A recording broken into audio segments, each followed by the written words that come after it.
ಮಾತರ್ಮೇ ಮಾತರಿಶ್ವನ್ನ ಪಿತರತುಲಗುರೋ ಭ್ರಾತರಿಷ್ಟಾಪ್ತಬಂಧೋ ಸ್ವಾಮಿನ್ನ ಸರ್ವಾಂತರಾತ್ಮನ್ನ ಜರಜರಯಿತರ್ಜನ್ಮ ಮೃತ್ಯಾಮಯಾನಾಂ ಗೋವಿಂದೇ ದೇಹಿ ಭಕ್ತಿಂ ಭವತಿ ಚ ಭಗವನ್ ಊರ್ಜಿತಾಂ ನಿರ್ನಿಮಿತ್ತಾಂ ನಿರ್ವ್ಯಾಜಾಂ ನಿಶ್ಚಲಾಂ ತದ್ಗುಣಗಣ ಬೃಹತೀಂ ಶಾಶ್ವತೀಮಾಶುದೇವ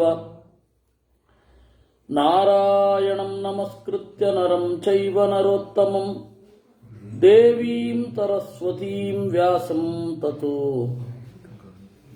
ಗ್ರಂಥಮುದೀರಯೇ ವಿಜಾನತಾಂ ಅವಿತ್ತಸ್ಯ ಮಧ್ವಸ್ಯ ಜಗತಿ ಗುರೋಃ ಪೂರ್ವಾಚಾರ್ಯಮಹಿಷ್ಠಾನಾಮಿಯಂ ಪ್ರಣತಿಮಾಲಿಕಾ ಪೂರ್ಣಜ್ಞಾನಾಯ ವಿದ್ಮಹೇ ಪೂರ್ಣಾನಂದಾಯ ಧೀಮಹಿ ತನ್ನೋ ವ್ಯಾಸ ಪ್ರಚೋದಯಾತ್.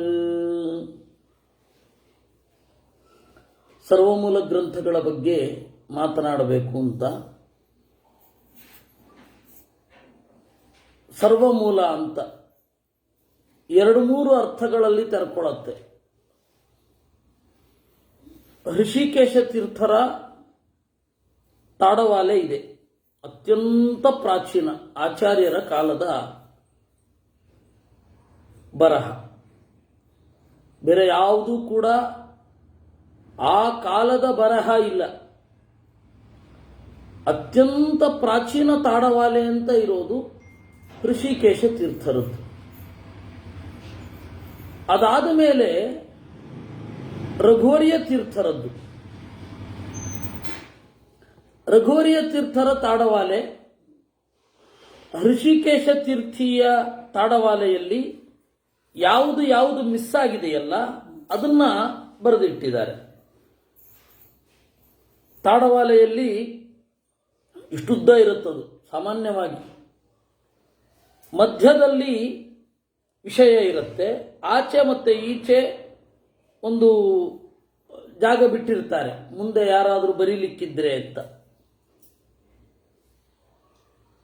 ಈ ತಾಡವಾಲೆಯ ಬಗ್ಗೆ ಮಧ್ವವಿಜಯದಲ್ಲಿ ಒಂದು ಉಲ್ಲೇಖ ಇದೆ. ಅಂದ್ರೆ ಋಷಿಕೇಶ ತೀರ್ಥಿಯ ತಾಡವಾಲೆ ಅಲ್ಲ, ತಾಡವಾಲೆ ಅಂತ ಹೇಗೆ ಆಚಾರ್ಯರು ಪಾಠಕ್ಕೆ ಅಂತ ಬಂದಾಗ ಎಲ್ಲರೂ ಕೂಡ ಅವರು ಬರೋದಕ್ಕೆ ಮೊದಲು ತೆಗೆದರು ತಾಡವಾಲೆಯನ್ನ.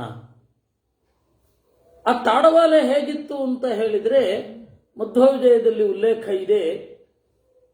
ಕುಶಲ ಲಿಖಿತ ರೂಪಾಹ ರೇಜಿರೇ ತೇಷು ವರ್ಣಾಹ ಅಂತ. ಅವಾಗೆಲ್ಲ ಬರೆಯೋದೊಂದು ಕೆಲಸ. ಕಂಡರಣೆಕಾರರು ಅಂತ ಹೇಳ್ತಾ ಇದ್ರು ಕನ್ನಡದಲ್ಲಿ. ಲಿಪಿಕಾರರು ಅವರು ಬೇರೆ, ಗ್ರಂಥ ರಚನೆ ಮಾಡುವವರು ಬೇರೆ. ಬಹಳ ತಿಳಿದವರು, ಬಹಳ ದೊಡ್ಡ ವಿದ್ವಾಂಸರು ಬರಿತಾ ಇರಲಿಲ್ಲ. ಅವ್ರು ಏನಿದ್ರು ಗ್ರಂಥವನ್ನು ಡಿಕ್ಟೇಟ್ ಮಾಡ್ತಾ ಹೋಗೋದು, ಉಳಿದವರು ಬರೆಯೋದು. ಇದೇ ಪದ್ಧತಿ ಇದ್ದದ್ದು. ಅದರಿಂದ ಚೆನ್ನಾಗಿ ಬರೆಯುವವರನ್ನು ಕೆಲಸಕ್ಕಿಟ್ಟುಕೊಳ್ತಾ ಇದ್ರು. ಅವರು ಎರಡು ಮೂರು ಒಂದು ಗ್ರಂಥವನ್ನು ತಗೊಂಡ್ರೆ ಅದರ ಎರಡು ಮೂರು ಪ್ರತಿ ಮಾಡಿ ಒಂದು ದಾನ ಮಾಡೋದು, ಇನ್ನೊಂದು ತಾವಿಟ್ಟುಕೊಳ್ಳೋದು, ಆ ತರಹ ಮಾಡ್ತಾ ಇದ್ರು. ನೀವು ಹಳೆ ತಾಡವಾಲೆಯಲ್ಲಿ ಕೆಲವೊಂದನ್ನೆಲ್ಲ ನೋಡಿದ್ರೆ ಅದು ಸ್ಪಷ್ಟ. ಏನೋ ತಪ್ಪು ಮಾಡಿದ್ರೆ ಪ್ರಾಯಶ್ಚಿತ್ತ ಏನು ಅಂದ್ರೆ ರಾಮಾಯಣವನ್ನ 3 ಪ್ರತಿ ಬರೆದು ಒಂದು ಪ್ರತಿ ಮಠದಲ್ಲಿ ಇಟ್ಟು ಇನ್ನೊಂದು ಪ್ರತಿ ಯಾರಿಗಾದರೂ ದಾನ ಮಾಡಿ ಇನ್ನೊಂದು ಪ್ರತಿ ತಾನಿಟ್ಕೋಬೇಕು ಅಂತ. ಹಾಗೆ ಗ್ರಂಥಗಳನ್ನು ಬರ್ಕೊಳ್ತಾ ಇದ್ದಿದ್ದು. ಈಗಿನ ತರಹ ಪ್ರಿಂಟಿಂಗ್ ಪ್ರೆಸ್ ಇರಲಿಲ್ಲ, ಏನಿಲ್ಲ. ಮತ್ತೆ ಅವಾಗ ಟೈಟಲ್ ಅಂತ ಹೇಳಿ ಒಂದು ಇರಲಿಲ್ಲ. ಈಗ ನಾವು ಪುಸ್ತಕ ತೆಗೆದು ಕೂಡಲೇ ಫಸ್ಟ್ ಕವರ್ ಪೇಜು ಒಂದು ಚಿತ್ರ ಇರುತ್ತೆ, ಒಂದು ಟೈಟಲ್ ಇರುತ್ತೆ, ಆಮೇಲೆ ಯಾರು ಬರೆದದ್ದು ಅಂತೆಲ್ಲ ಇರುತ್ತೆ. ಅದು ಯಾವುದೂ ಇರ್ತಿರ್ಲಿಲ್ಲ. ನೀವು ನೋಡಿದ ಕೂಡಲೇ ವಿಷಯ ಶುರುನೇ. ವೇದವ್ಯಾಸಾಯ ನಮಃ, ನಾರಾಯಣಾಯ ನಮಃ ಮತ್ತೆ ಹೇಗೆ ಕಂಡು ಶುರುನೇ. ಹೇಗೆ ಕಂಡುಹಿಡಿಯೋದು ಅಂತ ಪ್ರಶ್ನೆ. ಅಂದ್ರೆ ಇದ್ದವರೇ ಅದು ಹೇಳುವ ಹೇಗೆ ಕಂಡುಹಿಡಿಯೋದು ಅಂತ ಪ್ರಶ್ನೆ. ಅದಕ್ಕೆ ನೀವು ಅಧ್ಯಾಯ ಮುಗಿತಾ ಇದ್ದ ಹಾಗೆ ಓ ಈ ಗ್ರಂಥದ ಈ ಭಾಗ ಅಂತ ಗೊತ್ತಾಗತ್ತೆ. ಶುರು ಆಗೋದೇ ಅಲ್ಲಿ. ಒಂದೋ ಗ್ರಂಥಕಾರ ಹೇಳಿರ್ತಾರೆ. ಇವಾಗ ಮಧ್ವಾಚಾರ್ಯರ ಗ್ರಂಥದಲ್ಲಿ ಗೀತಾರ್ಥಂ ವಕ್ಷ್ಯಾಮಿಲೇಶತಃ ಅಂತಿದೆ. ಫಸ್ಟ್ ಗ್ರಂಥ ಫಸ್ಟ್ ಶ್ಲೋಕದಲ್ಲಿ ನಾನು ಗೀತೆಯ ಅರ್ಥವನ್ನ ಹೇಳ್ತೇನೆ ಅಂತ ಪ್ರತಿಜ್ಞೆ ಮಾಡಿರ್ತಾರೆ. ಅದರಿಂದ ನೀವು ಇದು ಯಾವುದು ಅಂತ ತೀರ್ಮಾನ ಮಾಡಬಹುದು. ಆಮೇಲೆ ಕಡೆಯಲ್ಲಿ ಈ ರೀತಿ ಸಮರ್ಪಿತವಾಯಿತು, ಇದು ಮುಗೀತು, ಈ ಡೇಟ್ನಲ್ಲಿ ಬರೆದಿಟ್ಟಿದ್ದೀವಿ, ಅಂದರೆ ಈ ತಿಥಿಯಲ್ಲಿ, ಈ ಸಂವತ್ಸರದಲ್ಲಿ, ಈ ಸಂದರ್ಭದಲ್ಲಿ ಬರೆದಿದ್ದೀವಿ ಅಂತ ಇರುತ್ತೆ. ನೀವು ಹಂಗೆ ಗೊತ್ತಾಗಬೇಕಷ್ಟೇ ವಿನಃ ಇವಾಗಿನ ತರಹ ಒಂದು ಟೈಟಲ್ಲು ಹಿಂದ್ಗಡೆ ಒಂದು ಫೋಟೋ ಆ ಗ್ರಂಥಕರ್ತೃಗಳದ್ದು ಅದು ಯಾವುದು ಇರ್ತಿರ್ಲಿಲ್ಲ. ಹಾಗೆ ಕಂಡುಹಿಡಿಬೇಕು. ಆಯ್ತಾ? ಇನ್ನು ಕಾವ್ಯದ್ದಾದ್ರೆ ಇನ್ನೊಂದು ರೀತಿ. ಕಾವ್ಯದಲ್ಲಿ ಇವಾಗ ನಾವು ಮೇಲ್ಗಡೆನೆ ಪ್ರಿಂಟ್ ಮಾಡ್ತೇವೆ ಯಾವ ಕಾವ್ಯ ಅಂತ. ಅಲ್ಲಿ ಹಾಗಲ್ಲ. ಯಾವುದೋ ಒಂದು ಸರ್ಗದಲ್ಲಿ, ಯಾವುದೋ ಒಂದು ಬಂಧದಲ್ಲಿ ರಚನೆ ಮಾಡಿರ್ತಾರೆ. ಇವಾಗ ಮಧ್ವವಿಜಯ ಇದೆ. ನಿಮಗೆ ಮಧ್ವವಿಜಯ ಅಂತ ಹೇಳಿ ಗೊತ್ತಾಗಲಿಕ್ಕೆ ಆ ಕಾವ್ಯದ ಹೆಸರು 10ನೇ ಸರ್ಗಕ್ಕೆ ಹೋಗಬೇಕು. ಅಂದ್ರೆ ನಿಮಗೆ ಸುಮಾರು 800 ಶ್ಲೋಕ ಆದಮೇಲೆ ಧನ್ಯೋಮ ಯತನಾಕಿನಾಂ ಅಹಿತ ಹೃದ್ಬಾಣ ಸಮೋಜಸ್ಯಯೋ ಅಲ್ಲಿ ಅದರ ಟೈಟಲ್ ಗೊತ್ತಾಗತ್ತೆ, ಬರೆದವನು ಯಾರು ಅಂತ ಅಲ್ಲಿ ಗೊತ್ತಾಗತ್ತೆ. ನಾರಾಯಣ ರಚಿತಂ ಮಧ್ವವಿಜಯಾಖ್ಯಂ ಹಾಗೆ ಕವಿಯ ಹೆಸರು. ಅವಾಗೆಲ್ಲ ಹಾಗಿತ್ತು. ಒಂದು ತಾಡವಾಲೆ ಅಂತ ತಗೊಂಡ್ರೆ ನೀವು ಇಷ್ಟು ಕಷ್ಟ ಅಲ್ಲ. ಎಲ್ಲ ದೇಶಗಳಲ್ಲಿಯೂ ಹಾಗೇ ಇದ್ದದ್ದು. ಅದು ಆಮೇಲೆ ಜರ್ಮನ್ನರು ಪ್ರಿಂಟಿಂಗ್ ಟೆಕ್ನಾಲಜಿಯನ್ನ ಅಭಿವೃದ್ಧಿಪಡಿಸಿದ್ದು. ಆಮೇಲೆ ಮೊದಲು ಬಟ್ಟೆಯಲ್ಲಿ ಬರಿತಾ ಇದ್ರು ಚೀನಾ ದೇಶದವರು ಮತ್ತೆ ಸ್ವಲ್ಪ ಅರಬರು. ನಾವು ಅಲ್ಲಿ ತನಕ ತಾಡವಾಲೆ ಬರೆಯೋದು. ತಾಡವಾಲೆಯಲ್ಲಿ ಬರೆಯುವಾಗ ತಾಳೆ ಮರದ ಒಂದು ಉದ್ದದ ಫೋಲಿಯೋ ಇರುತ್ತೆ. ಅದು ಮಿದುವಾಗಿರುವಾಗ ಕೊರೆಯೋದು. ಕೊರೆದ ಮೇಲೆ ಮಸಿ, ಇದ್ದಿಲು ಮಸಿ ಏನಿರುತ್ತೆ ಅದನ್ನ ಪುಡಿ ಮಾಡಿ ಚೆನ್ನಾಗಿ ಹಚ್ಚಿ ಆಮೇಲೆ ಒಣಗಿಸಿ ತೊಳೆದು ಬಿಡೋದು. ಅಲ್ಲಿ ಉಳಿಯೋದು ಅಕ್ಷರಗಳೆಲ್ಲ ಅಲ್ಲಿ ಉಳಿಯೋದು. ಮಧ್ವಾಚಾರ್ಯರ ಹತ್ತಿರ ಒಬ್ಬರು ಲೈಬ್ರರಿಯಲ್ಲಿದ್ದರು. ಅವರ ಹೆಸರು ಶಂಕರ ಪಂಡಿತರು ಅಂತ. ತ್ರಿವಿಕ್ರಮ ಪಂಡಿತಾಚಾರ್ಯರ ತಮ್ಮ. ಅವರು ಆಚಾರ್ಯರ ಗ್ರಂಥಗಳನ್ನೆಲ್ಲ ಇಟ್ಕೊಳ್ತಾ ಇದ್ರು. ಮಧ್ವಾಚಾರ್ಯರಿಗೆ ಬೇಡ ಗ್ರಂಥ, ಯಾರಾದರೂ ಕೇಳಿದ್ರೆ ಅಲ್ಲಿದೆ ನೋಡಿ ಅಂತ ತೋರಿಸ್ತಾ ಇದ್ರು. ಹಾಗೆ ಅದರಿಂದಾಗಿ ಅವಾಗ ಗ್ರಂಥ ಅಂತ ಹೇಳಿದ್ರೆ ಯಾರು ನಮಗೆ ಅತ್ಯಂತ ಇವತ್ತು ಪ್ರಾಚೀನವಾದದ್ದು ಸಿಗೋದು ಹೃಷಿಕೇಶ ತೀರ್ಥರ ತಾಡವಾಲೆ. ಆಚಾರ್ಯರ ಕಾಲದ ಬೇರೆ ಯಾವುದು ಈಗ ಸದ್ಯಕ್ಕಂತೂ ಸಿಕ್ಕಿಲ್ಲ. ಮುಂದೆ ಸಿಕ್ಕರೆ ಗೊತ್ತಿಲ್ಲ. ಈಗ ಸದ್ಯಕ್ಕಂತೂ ಆಚಾರ್ಯರ ಕಾಲದ ಗ್ರಂಥ ನಮಗೆ ಸಿಗೋದು.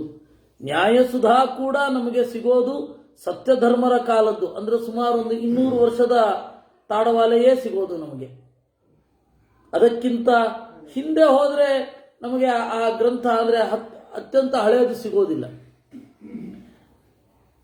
ಇದು ನಾವೀಗ ಸರ್ವಮೂಲ ಅಂತ ಹೇಳಿದ ಕೂಡಲೇ ಸೀದಾ ಒಂದು ಪ್ರಿಂಟೆಡ್ ಟೆಕ್ಸ್ಟ್ ಬರುತ್ತೆ. ಅದನ್ನ ಯಾರು ಎಡಿಟ್ ಮಾಡಿದ್ದು ಅಂತ ಹೇಳಿ ಎಲ್ಲ ಇರುತ್ತೆ. ಆ ಥರ ಎಲ್ಲ ಅವಾಗಿರಲಿಲ್ಲ. ಆ ಮುದ್ರಿಸುವ ಸಂಸ್ಥೆಯ ಹೆಸರು, ಅದರದ್ದು ISBN ನಂಬರ್ ಎಲ್ಲ ಅವಾಗ ಅದು ಯಾವುದೂ ಇರಲಿಲ್ಲ. ಆ ಸಂದರ್ಭದಲ್ಲಿ ಆಚಾರ್ಯರ ಗ್ರಂಥಗಳಿಗೆ ಏನಂತ ಕರೀತಾ ಇದ್ರು? ಸರ್ವಮೂಲ ಅಂತ ಕರೀತಾ ಇದ್ರ? ಗೊತ್ತಿಲ್ಲ.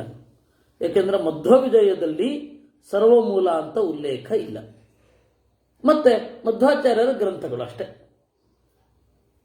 ಆಮೇಲೆ ಸರ್ವಮೂಲ ಅನ್ನೋದು ಯಾವಾಗ ಬಳಕೆಗೆ ಬಂತು ಗೊತ್ತಿಲ್ಲ. ಯಾಕೆ ಬಂತು ಅಂತ ಹೇಳ್ಬಹುದು. ಸರ್ವ ಅಂದರೆ ಎಲ್ಲವನ್ನ ಮೂಲವಾಗಿ ಬಳಸಿಕೊಂಡದ್ದು ಅಂತ. ಏನು ಎಲ್ಲ ಮೂಲವಾಗಿ ಅಂದರೆ ಏನು ನೋಡಿ. ಬಳಿತ್ಥಾ ಸೂಕ್ತ ಅಂತ ಇವತ್ತು ಕರೀತಾರೆ. ಅದರ ಪ್ರಾಚೀನವಾದ ಹೆಸರು ಪ್ರಾಣಾಗ್ನಿ ಸೂಕ್ತ ಅಂತ. ಪ್ರಾಣಾಗ್ನಿ ಸೂಕ್ತ ಮುಚ್ಚತೆ ಅಂತ ಮಧ್ವಾಚಾರ್ಯರು ತಂತ್ರಸಾರ ಸಂಗ್ರಹದಲ್ಲಿ ಮುಖ್ಯ ಪ್ರಾಣನನ್ನ ಕುರಿತು ಹೇಳುವ ಸೂಕ್ತ ಪ್ರಾಣಾಗ್ನಿ ಸೂಕ್ತ. ಆ ಪ್ರಾಣಾಗ್ನಿ ಸೂಕ್ತ ಏನಿದೆ ಅದರಲ್ಲಿ ಒಂದು ಮಾತು ಬರುತ್ತೆ. ದ್ವಿತೀಯಮಶ್ಚ ಋಷಭಶ್ಚ ದೋಹಸೇದ ಚ ಪ್ರಮತಿಂ ಜನಯಂತಯೋಚಣಃ.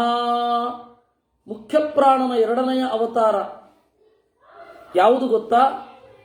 ದ್ವಿತೀಯಮಾಶಯೇ ಸಪ್ತಚಿವಾತು ಮಾತೃಷು ತೃತೀಯಮಶ್ಚ ಋಷಭಸ್ಯ ಅಂತ 7 ಜನ ತಾಯಂದಿರಲ್ಲಿ ಮಲಗಿದ ರೂಪ.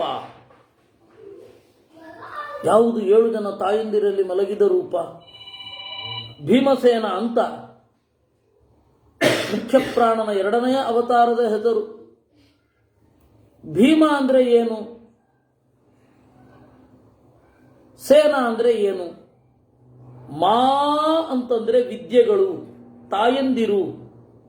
ತಾಯಿ ನಮಗೆ ತಂದೆಯನ್ನ ಪರಿಚಯ ಮಾಡಿಸೋದು. ತಾಯಿ ಯಾರನ್ನ ಹೇಳ್ತಾಳೋ ಅವನೇ ತಂದೆ.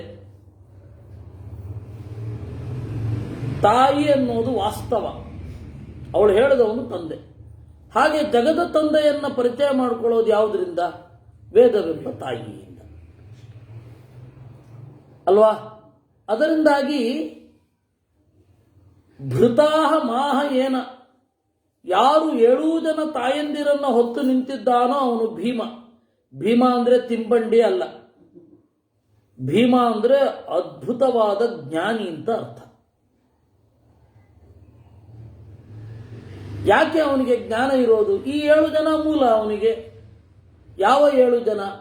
ಋಗ್ವೇದ, ಯಜುರ್ವೇದ, ಸಾಮವೇದ, ಅಥರ್ವವೇದ, ಈ 4 ಜನ ತಾಯಂದಿರಾಯ್ತು. ಇವರನ್ನ ಅಪೌರುಷೇಯ ಅಂತ ಕರೀತಾರೆ. ಯಾರೂ ಮಾಡಿಲ್ಲ. ಅಪೌರುಷೇಯ ಹೇಗೆ ಏನು ಅದನ್ನೆಲ್ಲ ಮತ್ತೆ ನೋಡುವ. ಅಪೌರುಷೇಯ ಇದಾದ ಮೇಲೆ ಇತಿಹಾಸ. ಇತಿಹಾಸ ಅಂದ್ರೆ 2, ಪಂಚರಾತ್ರ ಮತ್ತೆ ಮಹಾಭಾರತ. ಪೂಜಾಕ್ರಮದ ಇತಿಹಾಸ ಪಂಚರಾತ್ರ. ನಾವಿವಾಗ ಹೇಗೆ ದೇವರನ್ನು ಪೂಜೆ ಮಾಡ್ತಾ ಇದ್ದೀವಿ ಹಾಗೇ ವಸಿಷ್ಠರು ಪೂಜೆ ಮಾಡ್ತಾ ಇದ್ರು ಅಂತಲ್ಲ, ವಿಶ್ವಾಮಿತ್ರರು ಪೂಜೆ ಮಾಡ್ತಾ ಇದ್ರು ಅಂತ ಅಲ್ಲ. ಪೂಜಾಕ್ರಮ ಕಾಲದಿಂದ ಕಾಲಕ್ಕೆ ಬದಲಾಗಿರುತ್ತೆ. ಆದ್ದರಿಂದ ಪೂಜಾಕ್ರಮದ ಇತಿಹಾಸವನ್ನು ಪಂಚರಾತ್ರ, ಅದಕ್ಕೊಂದು ಗ್ರಂಥ ಬೇಕು. ಅದನ್ನು ಸಾಕ್ಷಾತ್ ಬದರಿ ನಾರಾಯಣ ಬರೆದದ್ದು ಪಂಚರಾತ್ರ. ಇದಾದ ಮೇಲೆ ಮನುಷ್ಯರ ಇತಿಹಾಸ. ಯಾವಾಗ ಮದುವೆ ಅನ್ನೋದು ಯಾವಾಗ ಶುರು ಆಯಿತು? ಯಾವಾಗ ಪ್ರಜಾಪ್ರಭುತ್ವ ಯಾವಾಗ ಶುರು ಆಯಿತು? ಡೆಮೋಕ್ರಸಿ ಯಾವಾಗ ಶುರು ಆಯಿತು? ಯಾಕೆ ಶುರು ಆಯಿತು? ಯಾಕೆ ಡೆಮೋಕ್ರಸಿ ಎಂಡ್ ಆಯಿತು? ಈ ತರಹದ ಇತಿಹಾಸವನ್ನು, ಮನುಷ್ಯನ ಇತಿಹಾಸವನ್ನ ಹೇಳೋದು ಮಹಾಭಾರತ. ಅದರಿಂದಾಗಿ ಅದನ್ನು ಇತಿಹಾಸ ಅನ್ನೋ ಶಬ್ದದಿಂದ 2 ತಗೊಳ್ತಾರೆ. ಒಂದು ಪಂಚರಾತ್ರ, ಇನ್ನೊಂದು ಮಹಾಭಾರತ. ಇನ್ನು ಪುರಾಣ, 18 ಪುರಾಣಗಳು. ಆಮೇಲೆ ಮೂಲ ರಾಮಾಯಣ. ಆ ಮೂಲ ರಾಮಾಯಣ ಅನ್ನೋದು ಇವತ್ತು ಕಣ್ಮರೆಯಾಗಿರುವ ತಾಯಿ. ಮೂಲ ರಾಮಾಯಣ ನಮಗೆ ಸಿಕ್ಕಿಲ್ಲ. ಮೂಲ ರಾಮಾಯಣದ ಕಟ್ಟ ಕಡೆ ಓದುಗರು ಒಬ್ಬರು ಇದ್ರು. ಅವರೇ ತ್ರಿವಿಕ್ರಮ ಪಂಡಿತಾಚಾರ್ಯರು. ಮಧ್ವಾಚಾರ್ಯರು ಅವರಿಗೆ ಅನುಗ್ರಹಿಸಿದರು. ತ್ರಿವಿಕ್ರಮ ಪಂಡಿತರು ಮೂಲ ರಾಮಾಯಣವನ್ನು ಓದಿದ್ರು. 100 ಕೋಟಿ ಶ್ಲೋಕ, 100 ಕೋಟಿ ಶ್ಲೋಕ. ನಮಗೆ ಇವತ್ತು ಇಲ್ಲಿ 1 ಲಕ್ಷ ಶ್ಲೋಕದ ಮಹಾಭಾರತ ಓದಲಿಕ್ಕೆ ಆಗ್ತಾ ಇಲ್ಲ. 100 ಕೋಟಿ ಶ್ಲೋಕ. ಅದರ ಕಟ್ಟ ಕಟ್ಟಕಡೆಯ ಓದುಗ ತ್ರಿವಿಕ್ರಮ ಪಂಡಿತಾಚಾರ್ಯ. ಆಮೇಲೆ ಮತ್ತಿನ್ಯಾವಾಗ ಬರುತ್ತೋ ಗೊತ್ತಿಲ್ಲ, ಮುಂದಿನ ಕೃತಯುಗದಲ್ಲಿ ಮತ್ತೆ ಬರಬಹುದೋ ಏನೋ, ಈಗಂತೂ ಇಲ್ಲ. ಆದರೆ ಆ ಮೂಲ ರಾಮಾಯಣದ ಅಂಶಗಳು ಉಳಿದ ಎಲ್ಲ ಕಡೆ ಹಂಚಿ ಹೋಗಿವೆ. ವೇದವ್ಯಾಸರು ಕೊಟ್ಟ ಮಹಾಭಾರತದ ವನಪರ್ವದಲ್ಲಿ ಇದೆ, ಪಂಚರಾತ್ರಗಳಲ್ಲಿ ಇದೆ, ಆಮೇಲೆ ಪುರಾಣಗಳಲ್ಲಿ ಇದೆ, ವೇದವ್ಯಾಸರು ಇದು ಕೊಟ್ಟ ಪುರಾಣಗಳಲ್ಲಿ ಇದೆ. ವಾಲ್ಮೀಕಿಗಳು ಅದರ ಸಾರವನ್ನು ನಮಗೆ ಕೊಟ್ಟಿದ್ದಾರೆ. ಈ ರೀತಿ ಬೇರೆ ಬೇರೆ ಕಡೆ ಅದು ಇದೆ, ಮೂಲ ರಾಮಾಯಣ ಹಾಗಿದೆ ಅಂತ ಇಟ್ಕೊಳ್ಳೋಣ. ಹೀಗಾಗಿ ಈ 7 ಜನ ತಾಯಂದಿರು ಪೂರ್ತಿ ನಮಗೆ ಪ್ರಮಾಣ. ದೇವರ ಬಗ್ಗೆ ಹೇಳಲಿಕ್ಕೆ, ಜಗತ್ತಿನ ಬಗ್ಗೆ ಹೇಳಲಿಕ್ಕೆ ಈ 7 ಜನ ತಾಯಂದಿರು ನಮಗೆ ಪ್ರಮಾಣ. ಈ 7 ಜನ ತಾಯಂದಿರನ್ನ ಪೂರ್ಣವಾಗಿ ಒಪ್ಪಿದ ಮತ ಅದು ಮಧ್ವರು ಹೇಳಿದ ಮತ. ಬೇರೆ ಎಲ್ಲರೂ ಪಾರ್ಷಿಯಲಿ ತಮಗೆ ಬೇಕಾದದ್ದು ಚೆರ್ರಿ ಪಿಕ್ಕಿಂಗ್ ಅಂತಾರಲ್ಲ, ಆ ತರಹ ತಗೊಂಡ್ರು. ಕೆಲವರು ವೇದ ಇದೆ, ವೇದ ಒಪ್ತೇವೆ, ಪಾರ್ಷಿಯಲಿ ಒಪ್ತೇವೆ ಎಂದ್ರು ಒಬ್ರು. ವೇದವನ್ನೇ ನಾವು ತಗೊಳ್ಳೋದು, ಆದರೆ ಪಾರ್ಷಿಯಲಿ ಒಪ್ತೇವೆ, ಇದನ್ನ ಒಪ್ಪಲ್ಲ ಇದನ್ನ ಒಪ್ತೇವೆ. ಅದು ಡೈರೆಕ್ಟ್ ಆಗಿ ಹೇಳಲಿಲ್ಲ, ಮಗುಮ್ಮಾಗಿ ಜನರಿಗೆ ಗೊತ್ತೇ ಆಗದೇ ಇರುವ ರೀತಿಯಲ್ಲಿ ಹೇಳುದು. ಬೌದ್ಧರು, ಜೈನರು ಮೊದಲಾದವರೆಲ್ಲ ವೇದವೇ ಅಪ್ರಮಾಣ ಅಂದ್ರು. ವೇದವನ್ನೇ ಒಪ್ಪೋದಿಲ್ಲ ನಾವು. ವೇದವನ್ನು ಒಪ್ಪುವವರು ಸ್ವಲ್ಪ ಮಾತ್ರ ಒಪ್ಪುದು. ಇನ್ನು ಗೀತೆಗೆ ವ್ಯಾಖ್ಯಾನ ಬರೆದ್ರು ಕೆಲವರು, ಗೀತೆಯನ್ನು ಮಾತ್ರ ಒಪ್ತೇವೆ ಅಂದ್ರು. ಇಡೀ ಮಹಾಭಾರತ ಏನಿದೆ ಅದನ್ನ ಅವರು ಲೆಕ್ಕಕ್ಕೆ ತಗೊಳ್ಳಿಲ್ಲ. ಯಾಕೆಂದ್ರೆ ಗೀತೆ ಜನ ಒಪ್ಪಿದ್ರು, ಮಹಾಭಾರತವನ್ನ ಜನ ಒಪ್ಪಿದ್ರು. ಗೀತೆ ಏನಿದೆ ಅದಕ್ಕೆ ವ್ಯಾಖ್ಯಾನ ಮಾಡುದು. ಇಡೀ ಮಹಾಭಾರತಕ್ಕೆ, ಮಹಾಭಾರತ ಅನ್ನೋ ದೊಡ್ಡ ಒಂದು ಕ್ರಮದಲ್ಲಿ ಗೀತೆ ಒಂದು ಸಣ್ಣ ಪೋರ್ಷನ್, ಅದನ್ನು ಮಾತ್ರ ಒಪ್ತೇವೆ ಅಂದ್ರು. ಹೀಗೆಲ್ಲ ಆಯ್ತು. ಅದರಿಂದ ಪೂರ್ತಿಯಾಗಿ ಒಪ್ಪಲಿಲ್ಲ. ಮಧ್ವರ ಗ್ರಂಥಗಳು ಈ ಸರ್ವವನ್ನೂ ಮೂಲವಾಗಿ ಸ್ವೀಕರಿಸಿವೆ. ಅದರಿಂದಾಗಿ ಸರ್ವಮೂಲ. ಮತ್ತೆ ಒಬ್ಬ ಫಿಲಾಸಫರ್ ಅಟೆಂಡ್ ಮಾಡಬೇಕಾದ ಎಲ್ಲ ಪ್ರಶ್ನೆಗಳಿಗೂ ಉತ್ತರ ಇದೆ ಇದರಲ್ಲಿ. ಒಬ್ಬ ತಿಳಿಬೇಕಾದದ್ದು ಮೂರನ್ನೇ: ಜೀವ, ಜಡ, ದೇವರು. ಉಳಿದಿಷ್ಟು ಬಿಟ್ಟು ಇನ್ನೇನಿದೆ? ಈ ಎಲ್ಲದರ ಬಗೆಗೆ ಬರುವ ಎಲ್ಲ ಸಮಸ್ಯೆಗಳನ್ನು ಪರಿಹಾರ ಮಾಡೋದು ಸರ್ವಮೂಲ. ಮನುಷ್ಯ ಅಂತ ತೆಗೆದುಕೊಂಡಾಗ ಮನುಷ್ಯನ ಒಟ್ಟಾರೆ ಚಿಂತನೆಗಳು 10 ಇಂದ್ರಿಯಗಳು, ಜ್ಞಾನೇಂದ್ರಿಯ ಮತ್ತು ಕರ್ಮೇಂದ್ರಿಯ. ಅದಾದ ಮೇಲೆ ಒಂದು ಮನಸ್ಸು. ಆ ಮನಸ್ಸಿನ ಬೇರೆ ಬೇರೆ ಹಂತಗಳು. ಅದನ್ನೆಲ್ಲ ಅಟೆಂಡ್ ಮಾಡಿದ್ದು ಆಚಾರ್ಯರ ಸಿದ್ಧಾಂತ. ಹೀಗಾಗಿ ಆಚಾರ್ಯರ ಸಿದ್ಧಾಂತ ಅನ್ವರ್ಥಕವಾಗಿ ಸರ್ವಮೂಲ ಅಂತ. ಎಲ್ಲ ಗ್ರಂಥಗಳನ್ನ ಮೂಲವಾಗಿ ಹೊಂದಿದೆ, ಎಲ್ಲ ಪ್ರಮಾಣಗಳನ್ನ ಮೂಲವಾಗಿ ಬಳಸಿದೆ, ಯಾವುದೊಂದನ್ನು ಹೊರಗಡೆ ಇಟ್ಟಿಲ್ಲ. ಅದರಿಂದ ಸರ್ವಮೂಲ ಅಂತ. ಈ ಸರ್ವಮೂಲ ಗ್ರಂಥಗಳನ್ನ ಹಿಂದೆಯೂ ಪ್ರಿಂಟ್ ಮಾಡಿದ್ರು. ಫಸ್ಟ್ ಪ್ರಿಂಟ್ ಮಾಡಿದ್ದು TR ಕೃಷ್ಣಾಚಾರ್ಯ. ಆಮೇಲೆ ಮುಂಬೈನ ನಿರ್ಣಯ ಸಾಗರ ಪ್ರೆಸ್ ಅವರೆಲ್ಲರೂ ಕೂಡ ಪ್ರಿಂಟ್ ಮಾಡಿದ್ರು. ಆಮೇಲೆ ಬೆಳಗಾವಿಯ ರಾಮತತ್ವ ಪ್ರಕಾಶ ಪ್ರೆಸ್ ಅಂತ ಹೇಳಿ ಅವರೆಲ್ಲ. TR ಕೃಷ್ಣಾಚಾರ್ಯರ ಸಾಹಸ ಬಹಳ ದೊಡ್ಡದು. ಅವರು ಕುಂಭಕೋಣದಿಂದ ಮುಂಬೈಗೆ ಓಡಾಡಬೇಕಿತ್ತು. ಅವಾಗ ಇಡೀ ದಕ್ಷಿಣ ಭಾರತದಲ್ಲಿ ಪ್ರಿಂಟಿಂಗ್ ಪ್ರೆಸ್ ಇರಲಿಲ್ಲ. ಮುಂಬೈಗೆ ಹೋಗಿ ಪ್ರೂಫ್ ಕರೆಕ್ಷನ್ ಮಾಡಿ ಬರಬೇಕಿತ್ತು. ಮಹಾನುಭಾವರು ಇವತ್ತು ನಾವು ತಂಪು ಹೊತ್ತಿನಲ್ಲಿ ನೆನಪಿಸ್ಕೊಳ್ಬೇಕು, ಅಷ್ಟು ಕಷ್ಟಪಟ್ಟರು. ಆಸ್ತಿ ಮಾರಿದ್ರು ಅವರು. ಇದಲ್ಲದೆ ಕೆಲವು ಮಠಗಳು ಅವರಿಗೆ ಬಹಿಷ್ಕಾರ ಹಾಕಿಬಿಟ್ಟು ಪ್ರಿಂಟ್ ಮಾಡ್ತೀಯಾ ಇದೆಯಾ ನೀನು. ಈ ಸಾಂಪ್ರದಾಯಿಕರು ಹೇಗೆ ಅಂತಂದ್ರೆ ಕೆಲವೊಮ್ಮೆ ಯಾವುದನ್ನು ಉಗ್ರವಾಗಿ ಪ್ರತಿಭಟಿಸ್ತಾರೋ ಆಮೇಲೆ ಅದನ್ನು ಗಟ್ಟಿಯಾಗಿ ಅಪ್ಪಿಕೊಳ್ತಾರೆ. ಇದು ಸಾಂಪ್ರದಾಯಿಕರ ಸಮಸ್ಯೆ. ಅದರಿಂದ ಅವತ್ತಿನ ಕಾಲದಲ್ಲಿ ಅವರು ಬಹಳ ಕಷ್ಟಪಡಬೇಕಾಯ್ತು. ಇಬ್ಬರು ಅಣ್ಣ ತಮ್ಮಂದರು ಟಿ ಆರ್ ಕೃಷ್ಣಾಚಾರ್ಯರು ಮತ್ತು ಟಿ ಆರ್ ವ್ಯಾಸಾಚಾರ್ಯರು ಅಂತ ಕುಂಭಕೋಣದಲ್ಲಿ ಇದ್ದರು.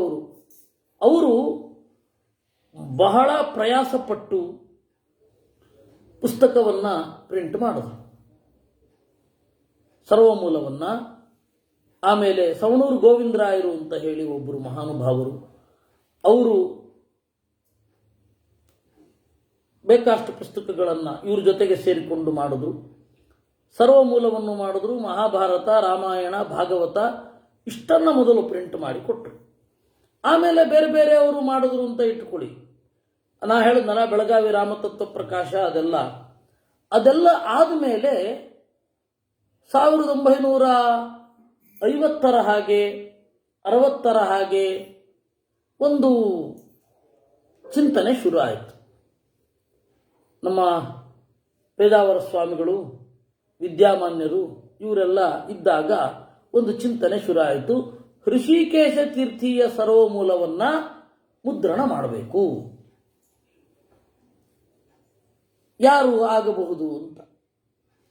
ಅದಕ್ಕೆ ನಮ್ಮ ಗದಗದ ನಾರಾಯಣರಾಯರು, ಗದಗ ಕೆ ನಾರಾಯಣರಾವ್ ಅವರು ಉಡುಪಿಯಲ್ಲಿದ್ದವರು, ಗದಗದಲ್ಲಿ ಒಂದು ಹೋಟೆಲ್ ತೆಗೆದು ಇದ್ದರು. ಅವರು ನಾನು ಫೈನಾನ್ಸ್ ಮಾಡ್ತೇನೆ, ಆದರೆ ಇದಕ್ಕೆ ಬನ್ನಂಜೆ ಗೋವಿಂದಾಚಾರ್ಯರೇ ಆಗಬೇಕು ಅಂತ ಹೇಳಿದ್ರು. ಆಯಿತು ಅಂತ ವಿದ್ಯಾಮಾನ್ಯರು ಕರೆಯಿಸಿ ಹುಬ್ಬಳ್ಳಿಯಲ್ಲಾಗಿದ್ದು ಮೀಟಿಂಗ್ ಅದು ಕೊಟ್ಟರು. ಅದಕ್ಕಿಂತ ಮೊದಲು ಬಹಳಷ್ಟು ಜನ ಈ ಅಗ್ರಹಾರ ನಾರಾಯಣ ತಂತ್ರಿಗಳು ಅಂತನ್ನುವವರು ಕನ್ನಡಾನುವಾದ ಮಾಡಿದ್ರು, ಎಲ್ಲವನ್ನ ಸರ್ವಮೂಲ ಎಲ್ಲವನ್ನ ಕನ್ನಡಾನುವಾದ ಮಾಡಿದ್ರು. ಆಗ ವಿದ್ಯಾಸಮುದ್ರರು ಅಂತ ಹೇಳಿ ಕಾಣೂರು ಮಠದ ಒಬ್ಬರು ಸ್ವಾಮಿಗಳಿದ್ರು.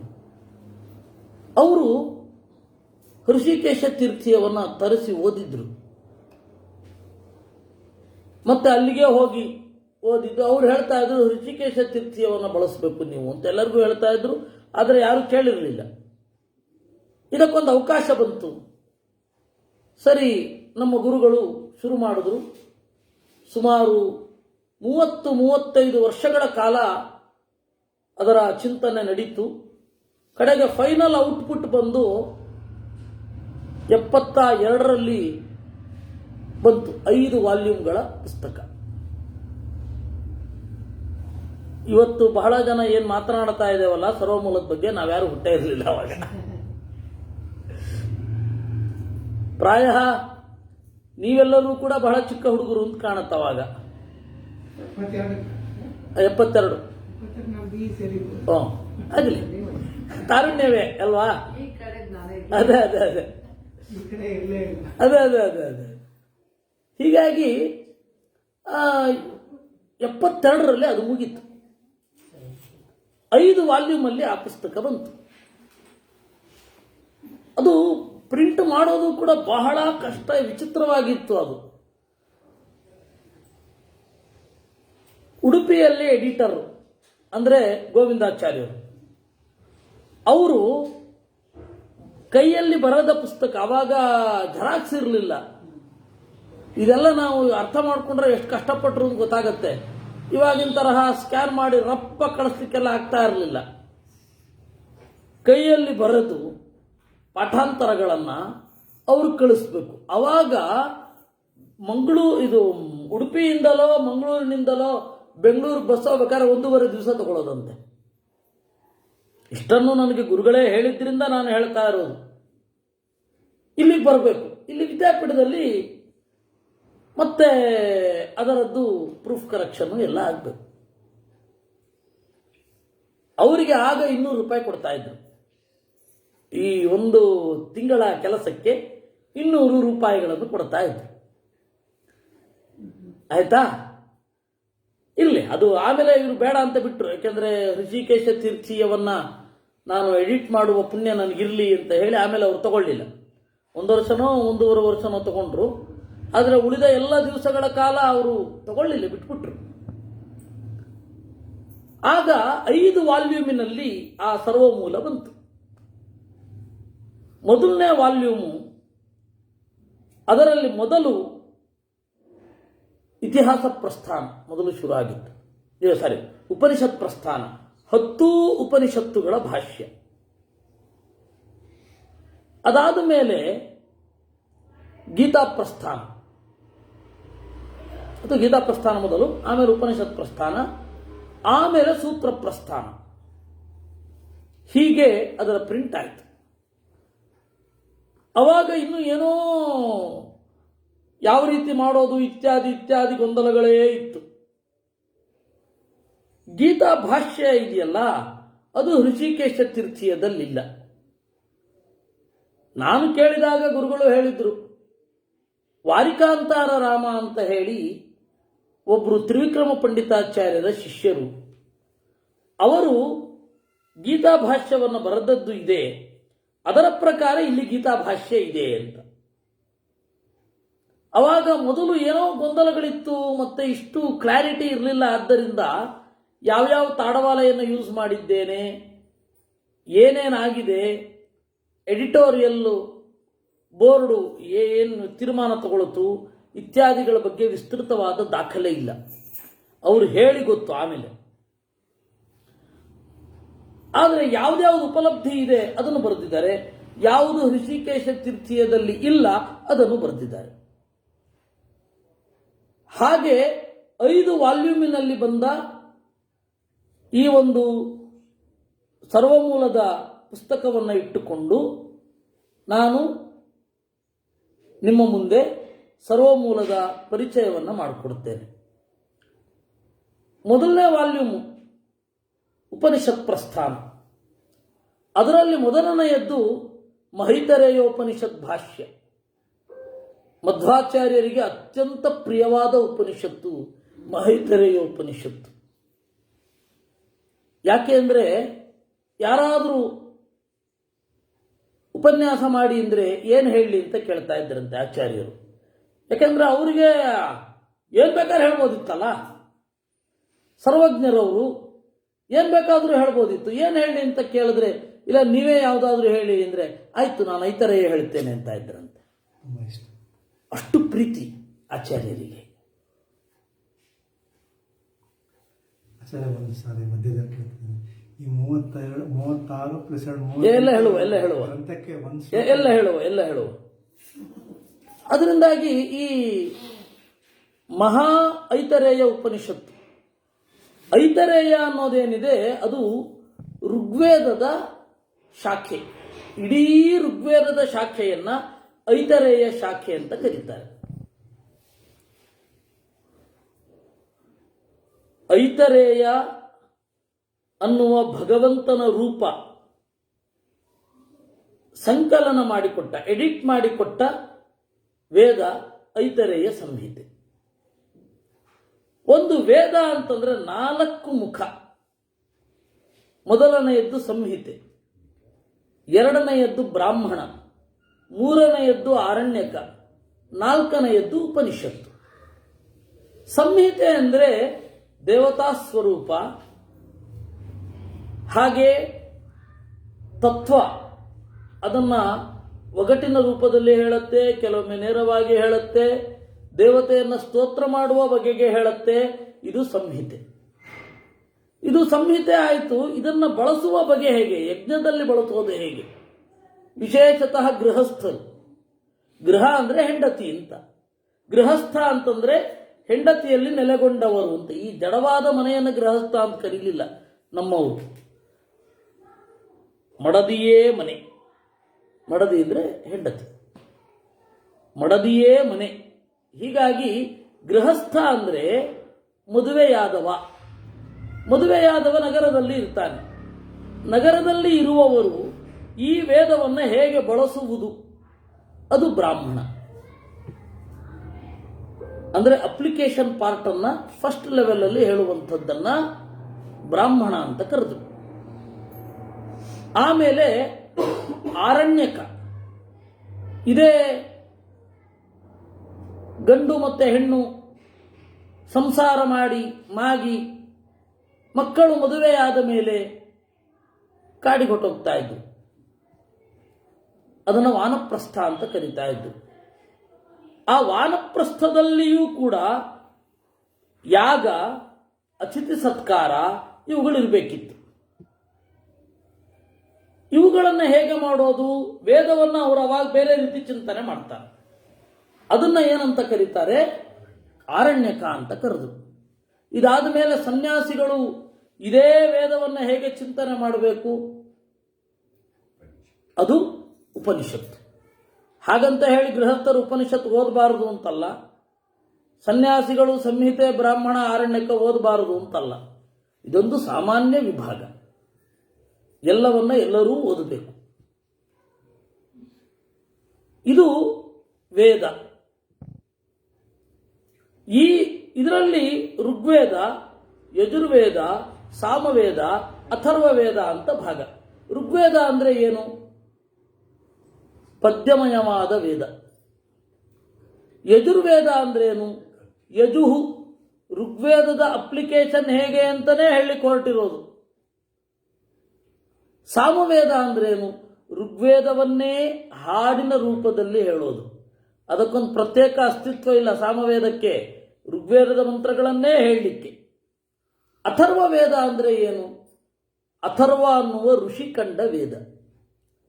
ಹೀಗೆ ವೇದಗಳು 4: ಋಗ್ವೇದ, ಯಜುರ್ವೇದ, ಸಾಮವೇದ, ಅಥರ್ವವೇದ. ಒಂದೊಂದು ವೇದದಲ್ಲಿಯೂ ಮತ್ತೆ 4: ಸಂಹಿತಾ, ಬ್ರಾಹ್ಮಣ, ಆರಣ್ಯಕ, ಉಪನಿಷತ್ತು ಅಂತ. ಹೀಗಿದೆ. ಇದರ ಮೇಲೆ 6 ಅಂಗಗಳು ಬಂದವು.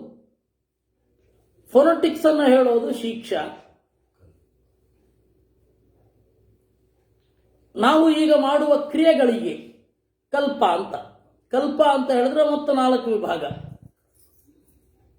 ಧರ್ಮಸೂತ್ರ ಸಾಧಾರಣ, ಡೂಸ್ ಅಂಡ್ ಡೋಂಟ್ಸ್, ಹೀಗಿರಬೇಕು ಹೀಗಿರಬಾರದು, ತೀರಾ ಸಾಧಾರಣವಾಗಿ ಇರೋದು. ಆ ಧರ್ಮಸೂತ್ರಗಳೇ ಕ್ರಮೇಣ ಬೆಳೆದು ಸ್ಮೃತಿಯಾಗಿ ಬೇರೆ ಬೇರೆ ಕಾಲದಲ್ಲಿ ಆಯಾ ದೇಶ ಹಾಗೂ ಆಯಾ ಕಾಲಕ್ಕೆ ತಕ್ಕಂತೆ ಅದೇನಾಯಿತು, ಶಾಸ್ತ್ರವಾಗಿ ಮಾರ್ಪಟ್ಟಿತ್ತು. ಮೂಲಭೂತವಾಗಿ ಧರ್ಮಸೂತ್ರ ಇರುವುದು. ಇದಾದ ಮೇಲೆ ಗೃಹ್ಯ ಸೂತ್ರ ಹೇಳಿದ್ನಲ್ಲ. ಗೃಹ ಅಂದ್ರೆ ಹೆಂಡತಿ. ಮದುವೆಯಾದ ಮೇಲೆ ಮಕ್ಕಳಿಗೆ ಕೊಡಬೇಕಾದ ಸಂಸ್ಕಾರ, ಮದುವೆಯಾಗಲು ಬೇಕಾದ ಸಂಸ್ಕಾರ, ಅವುಗಳೆಲ್ಲ ಇರೋದು ಗೃಹ್ಯ ಸೂತ್ರ. ಅದರಲ್ಲಿ ದೈನಂದಿನ ಆಚರಣೆ ಏನು, ಉತ್ಸರ್ಜನ ಮತ್ತು ಉಪಕರ್ಮ ಅಂತ 2 ಭಾಗ ಬರುತ್ತೆ. ಅಲ್ಲಿಯೇ ಬರೋದು, ಗೃಹ್ಯ ಸೂತ್ರದಲ್ಲಿಯೇ ಬರೋದು. ಉತ್ಸರ್ಜನ ಏನು, ಉಪಕರ್ಮ ಏನು. ಉತ್ಸರ್ಜನ ಅಂತಂದ್ರೆ ವೇದವನ್ನು ಬಿಡೋದು ಅಂತ. ಬಿಡೋದು ಅಂದ್ರೆ ಹೊಸ ಅಧ್ಯಯನಕ್ಕಾಗಿ ಒಂದು ಸ್ವಲ್ಪ ಹೊತ್ತು ಅದರಿಂದ ದೂರ ಇರಬೇಕು. ಹೊಸದಾಗಿ ಕಾಣಬೇಕು ಅಂದ್ರೆ ಮತ್ತೆ ಅದನ್ನು ತಗೊಳ್ಬೇಕು. 6 ತಿಂಗಳು ಉತ್ಸರ್ಜನ. ವೇದವನ್ನು ಬಿಡೋದು. ನೀವು ವೇದವನ್ನು ಬಿಟ್ಟೇನು ಮಾಡಬೇಕು? ಬೇರೆ ಬೇರೆ ಗ್ರಂಥಗಳನ್ನು ಓದಬೇಕು. ಈಗಿನ ಟೆಕ್ಸ್ಟ್ ಏನು ಹೇಳ್ತಾ ಇದೆ? ಮಾಡರ್ನ್ ಟೆಕ್ಸ್ಟ್ ಯಾವುದು? ಪುರಾಣಗಳು, ಇತಿಹಾಸ, ರಾಜ್ಯಶಾಸ್ತ್ರ ಎಲ್ಲವನ್ನ ನೋಡ್ಲಿಕ್ಕೆ 6 ತಿಂಗಳು. ಆಮೇಲೆ ಉಪಾಕೃತ ವೈ ವೇದಾಹ, ವೇದವನ್ನು ಸ್ವೀಕರಿಸಿದೆವು, ಅದೇ ಉಪಕರ್ಮ. ಜನಿವಾರ ಚೇಂಜ್ ಮಾಡ್ಲಿಕ್ಕೆ ಒಂದು ಅಂತ ಇಲ್ಲ. ಮತ್ತೆ ಜನಿವಾರ ಅನ್ನೋದು ಅದು ಮೂಲಭೂತವಾಗಿ ಜನ್ನದಾರ. ಜನ್ನ ಅಂದ್ರೆ ಯಜ್ಞ ಅನ್ನೋದರ ರೂಪ, ಯಜ್ಞದ ದಾರ. ನಾನು ವೇದನಿಷ್ಠ ಅಂತ ಹೇಳಲಿಕ್ಕೆ ಈ ಜನಿವಾರ ಇರೋದು ಅಷ್ಟೇ, ಮತ್ತೇನು ಇಲ್ಲ. ಇಲ್ಲ ಜನಿವಾರ ಇಲ್ಲದೆ ಸ್ವಾಮಿಗಳು ಇರ್ತಾರಲ್ಲ, ವೇದವನ್ನು ಅವರು ಆ ರೀತಿ ಬಳಸಲ್ಲ ಅಂತ. ನಮ್ಮ ತರಹ ಬೇರೆ ಕ್ರಿಯೆಗಳಿಗೆ ಬಳಸಲ್ಲ. ದೇವರನ್ನು ಅರ್ಥ ಮಾಡ್ಕೊಳ್ಳಿಕ್ಕೆ ಮಾತ್ರ ವೇದ. ನಾವು ಎಲ್ಲದಕ್ಕೂ ವೇದವನ್ನೇ ಬಳಸೋದು. ಮಗುವಿನ ನಾಮಕರಣ ಮಾಡಲಿಕ್ಕೆ, ನಾವು ಮದುವೆ ಮಾಡಿಕೊಳ್ಳಿಕ್ಕೆ, ಆಮೇಲೆ ಸಂಸ್ಕಾರಗಳನ್ನು ಮಾಡಲಿಕ್ಕೆ ಎಲ್ಲದಕ್ಕೂ ವೇದವನ್ನೇ ಬಳಸೋದು. ಸನ್ಯಾಸಿಗಳು ಆ ರೀತಿ ಯಾವುದಕ್ಕೂ ವೇದವನ್ನು ಬಳಸುವಲ್ಲ, ಅಗ್ನಿಯನ್ನ ಅವರು ಹೊರಗಡೆ ಉಪಯೋಗಿಸುವಲ್ಲ. ಹೀಗಾಗಿ ಅವ್ರಿಗೆ ಅಗ್ನಿಯಲ್ಲಿ ಉಪಯೋಗ ಇಲ್ಲ. ಅದರಿಂದಾಗಿ ಜನಿವಾರ ಇಲ್ಲ ಅಷ್ಟೇ ಅವರಿಗೆ.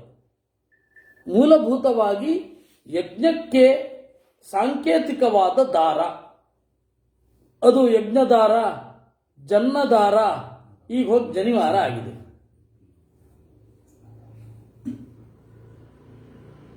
ಇದು ಗೃಹ್ಯ ಸೂತ್ರ. ಇದಾದ್ಮೇಲೆ ಶ್ರೌತ ಸೂತ್ರ.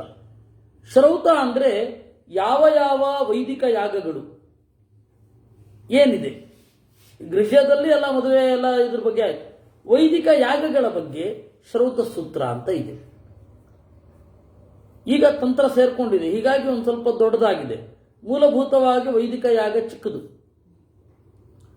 ಇದಾದ ಮೇಲೆ ಶುಲ್ಬ ಸೂತ್ರ, ಅದೇ ಪೈಥಾಗೊರಸ್ ಥಿಯರಮ್ನ ಆಗಲೇ ಒಳಗೊಂಡ ಸೂತ್ರ ಅಂತ ನೀವು ಹೇಳೋದು ಕೇಳಿರಬಹುದು. ಅದು ಈ 4 ಸೇರಿದ್ರೆ ಕಲ್ಪ ಅಂತಾರೆ. ಶಿಕ್ಷಾ, ಕಲ್ಪ, ವ್ಯಾಕರಣ, ಯಾವುದರ ಸಂಧಿ ಆದಾಗ ಹೇಗೆ ಉಚ್ಚಾರ ಮಾಡಬೇಕು, ಛಂದಸ್ಸು ಹೇಗೆ ಇತ್ಯಾದಿಗಳನ್ನು ಹೇಳೋದು ವ್ಯಾಕರಣ. ಆಮೇಲೆ ಪ್ರತ್ಯೇಕ ಛಂದಸ್ಸು ಅಂತ ಇದೆ. ಪ್ರಾತಿಶಾಖ್ಯದಲ್ಲಿಯೂ ಛಂದಸ್ಸಿದೆ. ಪ್ರಾತಿಶಾಖ್ಯ ಅಂದ್ರೆ ಆಯಾ ವೇದಕ್ಕೆ ಈ ಶಾಖೆಯಲ್ಲಿ ಹೇಗೆ ಉಚ್ಚಾರ ಮಾಡಬೇಕು ವೇದವನ್ನ ಅಂತ ಹೇಳುವಂತಹದ್ದು, ಅದು ಪ್ರಾತಿಶಾಖ್ಯ. ಅದಾದ ಮೇಲೆ ಸಂಧಿ, ಸಮಾಸ ಇತ್ಯಾದಿಗಳೆಲ್ಲ ಅಲ್ಲಿ ಬರುತ್ತೆ, ಸ್ವರ. ಇದಾದ ಮೇಲೆ ನಿರುಕ್ತ, ಪದವನ್ನು ಒಡೆಯುವ ಬಗೆ ಯಾವುದು ಅಂತ. ನಮಗೆ ಇವತ್ತು ಮಧ್ವರು ಹೇಳುವ ನಿರುಕ್ತ ಸಿಗುವಲ್ಲ, ವ್ಯಾಸ ನಿರ್ಮಿತೆ ಅಂತಾರೆ.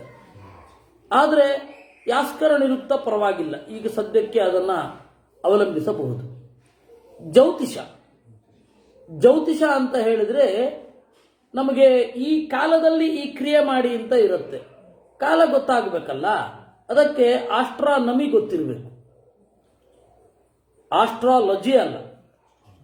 ಜ್ಯೋತಿಷದಲ್ಲಿ 2 ಪ್ರಭೇದ, ಒಂದು ಫಲಜ್ಯೋತಿಷ, ಇನ್ನೊಂದು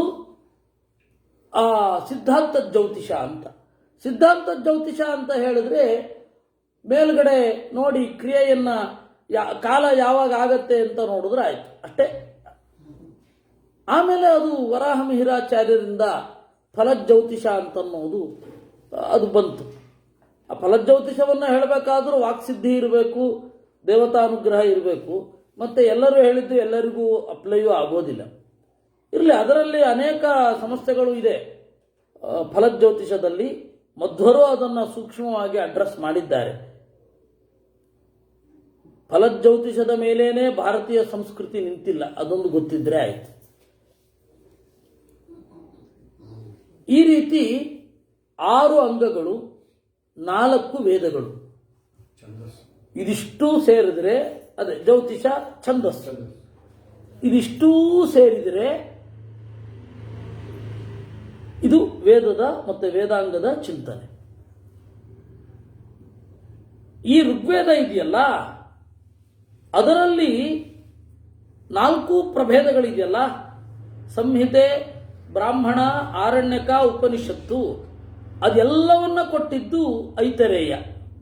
ಆದ್ದರಿಂದಾಗಿ ಇದನ್ನು ಐತರೇಯ ಸಂಹಿತ ಅಂತ ಕರೀತಾರೆ. ಈ ಐತರೇಯ ಯಾರಪ್ಪ? ಇತರಾ ಅಂತ ಹೇಳಿ ಒಬ್ಬಳು ಋಷಿಕೆ, ಅವಳ ಗಂಡ ವಿಶಾಲ ಅಂತ. ವಿಶಾಲ ಯಾರು ಅಂದ್ರೆ ಬ್ರಹ್ಮದೇವರ ಮಗ. ವಿಶಾಲ ಮತ್ತೆ ಇತರ ಇಬ್ಬರು ಸೇರಿದಾಗ ಹುಟ್ಟಿದ ಮಗ ಐತರೇಯ. ಇತರೆಯ ಮಗ ಐತರೇಯ. ಇದಕ್ಕಿಂತ ದೊಡ್ಡ ಫೆಮಿನಿಸಂ ಬೇಕಾ ನಿಮಗೆ? ತಾಯಿಯ ಹೆಸರನ್ನು ಇನಿಷಿಯಲ್ ಆಗಿ ಇಟ್ಕೊಳ್ಬಹುದು ಒಬ್ಬ.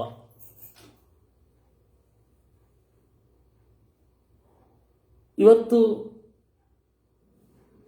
ತಂದೆಯ ಹೆಸರನ್ನು ಇಟ್ಕೊಳ್ಳೋದು, ಅವತ್ತು ಯಾರು ಮೆಚ್ಚುಗೆ ಆಗ್ತಾರೆ ಅವರ ಇನಿಷಿಯಲ್ನ ಇಟ್ಕೊಳ್ಳೋದು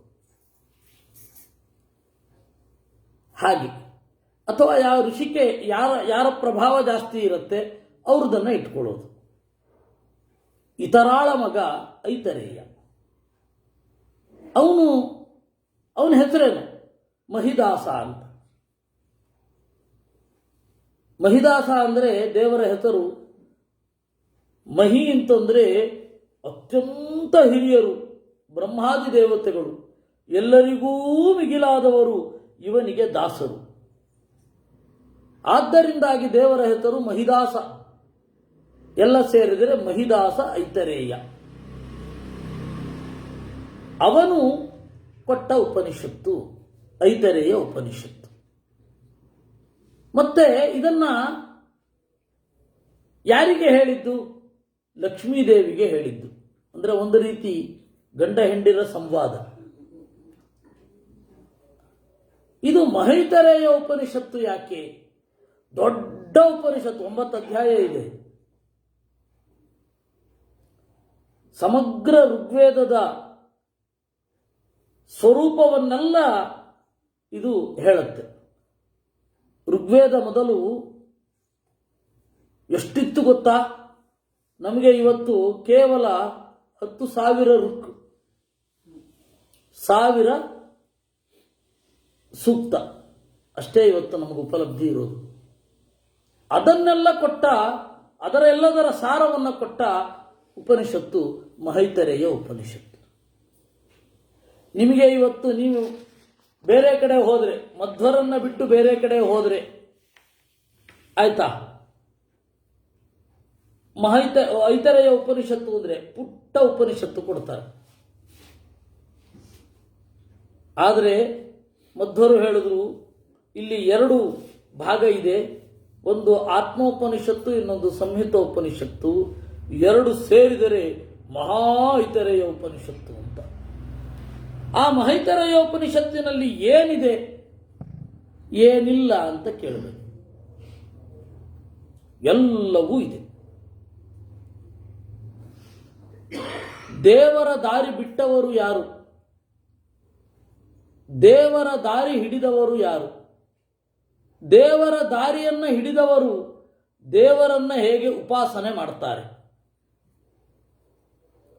ದೇವರ ದಾರಿಯನ್ನ ಹಿಡಿದ ಭಕ್ತರಲ್ಲಿ ಏನೇನಂತ ಹೇಳಿ ಅವರಿಗೆ ಇದೆ.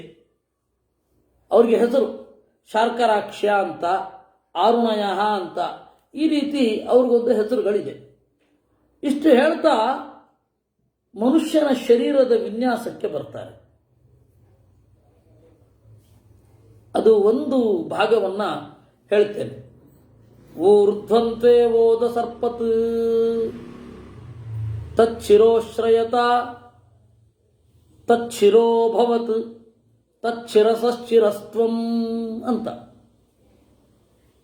ದೇವರೇನು ಮಾಡಿದ? ಮೊದಲು ಈ ಶರೀರವನ್ನ ಬಂದು ರೂಪಿಸಿದನಂತೆ. ಡಿಸೈನ್ ಮಾಡಿದ್ದವನೇ. ಆ ಡಿಸೈನ್ ಮಾಡಲಿಕ್ಕೆ ಯಾವ ಶರೀರ ಮಾಡೆಲ್ ಆಗಿತ್ತು? ಬ್ರಹ್ಮದೇವರ ಶರೀರ. ಜಗತ್ತಿನಲ್ಲಿ ಬಹಳ ಜನ ವಿಜ್ಞಾನಿಗಳಿರಬಹುದು, ಬೇರೆ ಲ್ಯಾಬಿನಲ್ಲಿ ಹೋಗಿ ಕೂತು ಮಾಡ್ತಾರೆ. ಆದರೆ ತಮ್ಮ ಶರೀರವನ್ನೇ ಲ್ಯಾಬ್ ಆಗಿ ಮಾಡಿದ ಒಬ್ಬ ಮಹಾವಿಜ್ಞಾನಿ ಅಂದರೆ ಬ್ರಹ್ಮದೇವರು. ದೇವರೇನು ಮಾಡಿದ? ಅಲ್ಲಿಗೆ ಹೋದ. ಅಲ್ಲಿಗೆ ಹೋಗಿ ಮೊದಲು ಮುಂಗಾಲಿಗೆ ಸೇರಿದ. ಅದು ಮುಂಗಾಲು ಅಂತಾಯ್ತು, ಪ್ರಪದ. ಅಲ್ಲಿಂದ ಮೇಲ್ಗಡೆ ಹೋಗಿ ಒಂದು ಕಡೆ ಮುಖ್ಯ ಪ್ರಾಣನಿಗೆ ದೇವರು ಹೇಳಿದ ಅಂತೆ, ಉರ್ವೇವ ಗರಣಂ ಚಕ್ರೇ, ಇಲ್ಲಿ ದೊಡ್ಡ ಜಾಗ ಬೇಕು ನನಗೆ ಅಂತ. ಅದು ಹೃದಯ ಆಯ್ತು. ಉದರ. ಉದರ ಆದಮೇಲೆ ಮೇಲ್ಗಡೆ ಇಲ್ಲಿ ಮಾನಸಿಕವಾದ ಸ್ಟೋರೇಜ್ ಇರಬೇಕು ಅಂತ. ಇಲ್ಲಿ ದೈಹಿಕವಾದ ಸ್ಟೋರೇಜ್, ಇಲ್ಲಿ ಮಾನಸಿಕವಾದದ್ದು. ಅಲ್ಲಿಂದ ಮೇಲ್ಗಡೆ ಹೋದ. ಅಲ್ಲಿಂದ ಮೇಲ್ಗಡೆ ಹೋಗಿ ಇಲ್ಲಿ ಎಲ್ಲ ಸಂಪತ್ತನ್ನ ನೆಲೆಗೊಳಿಸುವ ಅಂತ ಅನ್ನಿಸಿತು. ಅದಕ್ಕೆ ಶಿರಹ. ತಾಯೇತಾಹ ಶೀರ್ಷನ್ ಶ್ರಿಯ ಶ್ರಿತಾಹ, ಎಲ್ಲ ಸಂಪತ್ತು ಇಲ್ಲೇ ಇದೆ. ಕಣ್ಣಿನಿಂದ ನೋಡ್ತೇವಲ್ವಾ, ಕಣ್ಣಿರೋದಲ್ಲಿ ಇಲ್ಲಿ. ಕಿವಿಯಿಂದ ಕೇಳ್ತೇವೆ, ಆ ಕೇಳುವ ಸಂಪತ್ತು ಅದು ಎಲ್ಲಿರೋದು? ಇಲ್ಲಿ ಕಿವಿ. ಮೂಸ್ತೇವೆ, ಉಸಿರಾಡ್ತೇವೆ. ಆ ಸಂಪತ್ತು, ಈ ಸಂಪತ್ತನ್ನೆಲ್ಲ ಅನುಭವಿಸಬೇಕಾದ್ರೆ ಮುಖ್ಯ ಪ್ರಾಣನ ಸಂಚಾರ ಆಗಬೇಕು. ಅದು ಮೂಗಿನ ಮೂಲಕ ಆಗಬೇಕು. ಆ ಮೂಗಿನಲ್ಲಿ ಜಾಗ ಬೇಕಲ್ಲ, ಉಸಿರು ಗಾಳಿ ಒಳಗಡೆ ಹೋಗಬೇಕು, ಎಲ್ಲವನ್ನ ತೊಳೆಯಬೇಕು, ಹೊರಗಡೆ ಬರಬೇಕು. ಆಮೇಲೆ ಮಾತು ಬರಬೇಕು. ಮಾತಾಡಲಿಕ್ಕೆ ಮೊದಲು ಮನಸ್ಸು ಇರಬೇಕು. ಆ ಮನಸ್ಸು ಎರಡು ಕಡೆ ಇದೆ. ಒಂದು ಹೃದಯದಲ್ಲಿ, ಆಮೇಲೆ ಗಂಟ್ಲಲ್ಲಿ ಒಂದು ಸ್ವಲ್ಪ ಕೆಲಸ ಮಾಡುತ್ತೆ. ಕನಸೆಲ್ಲ ಬೀಳೋದು ಇಲ್ಲಿ ಮನಸ್ಸು ಬಂದಾಗ. ಆಮೇಲೆ ಅದರ ಪೂರಾ ಫಂಕ್ಷನ್ ಇರೋದಿಲ್ಲಿ. ನನ್ನ ಮನಸ್ಸಿಗೆ ನೋವಾಯಿತು ಅಂತ ಇಲ್ಲಿ ಹೇಳೋದು. ಆದರೆ ಮನಸ್ಸಿನ ಫಂಕ್ಷನ್ ಎಲ್ಲ ನಡೆಯೋದಿಲ್ಲಿ.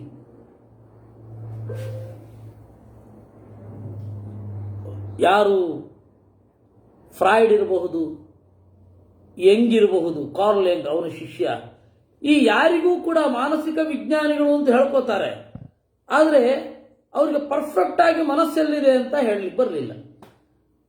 ಇರಲಿ, somewhere there is alchemy of desire. ಅದರ ಮೂಲಕ ಆಪರೇಟ್ ಮಾಡ್ತಾ ಇದ್ದೀವಿ ಅಷ್ಟೇ. ನಮ್ಮ ಶರೀರವನ್ನ, ನಮ್ಮ ಭಾವ ಪ್ರಪಂಚವನ್ನ, ಎಮೋಷನಲ್ ವರ್ಲ್ಡ್ ಅದು ಆಳ್ತಾ ಇದೆ. ಇದು ಅವರು ಹೇಳಿದ್ದು. ನಮ್ಮಲ್ಲಿ ಎರಡು ಕಡೆ ಅಂತ, 2-3 ಕಡೆ ಮನಸ್ಸಿನ ಒಂದು ಹರಿವು ಇದೆ. ಹೃದಯದಲ್ಲಿ, ಗಂಟಲಲ್ಲಿ, ಆಮೇಲೆ ತಲೆಯಲ್ಲಿ. ಹೀಗೆ ಎಲ್ಲ ಸಂಪತ್ತೂ ಕೂಡ ಇಲ್ಲಿ ನೆಲೆಗೊಂಡಿದೆ. ಅದಕ್ಕೆ ಶ್ರಿಯಃ ಶ್ರಿತಾಹ.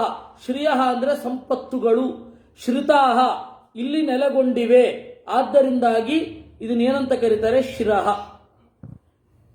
ಇವಾಗ ನಾನು ಕೇಳ್ತೇನೆ, ಹೆಡ್ ಅಂತಂದ್ರೆ ಏನು?